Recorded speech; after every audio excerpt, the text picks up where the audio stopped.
अस्सलाम वालेकुम। आप देख रहे हैं YouTube channel M Prince TV में मोहम्मद शहजाद। जिस देश से माँ बहनों को अगियार उठा कर ले जाएं, जिस देश से कातिल हुंडों को अशराफ छुड़ा कर ले जाए, जिस देश की कोर्ट कचहरी में इंसाफ टिकटों पर बिकता हो, जिस देश का मुंशी काजी भी मुजरिम से पूछ कर लिखता हो, जिस देश के चप्पे चप्पे पर पुलिस के नाके होते हो, जिस देश के मंदिर मस्जिद में हर रोज धमाके होते हों, जिस देश में जान के रखवाले खुद जाने ले मासूमों की, जिस देश में हाकिम जालिम हो सिसकी ना सुने मजबूरों की,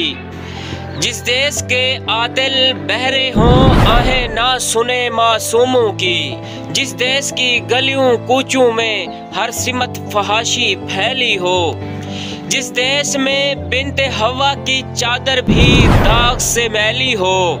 जिस देश में आटे चीनी का बहरान फलक तक जा पहुँचे, जिस देश में बिजली पानी का फुकदान हलक तक जा पहुँचे, जिस देश के हर चौराहे पर दो चार भिखारी फिरते हों, जिस देश में रोज जहाजों से इमदादी थैले गिरते हों, जिस देश में गुर्बत माओं से बच्चे नीलाम कराती हो, जिस देश में दौलत शुरफा से नाजायज काम कराती हो, जिस देश के ओहदेदारों से ओहदे ना संभाले जाते हों, जिस देश के सादा लोह इंसान वादों पर ही टाले जाते हों, उस देश के हर एक लीडर पर सवाल उठाना वाजिब है, उस देश के हर एक हाकिम को सूली पर चढ़ाना वाजिब है।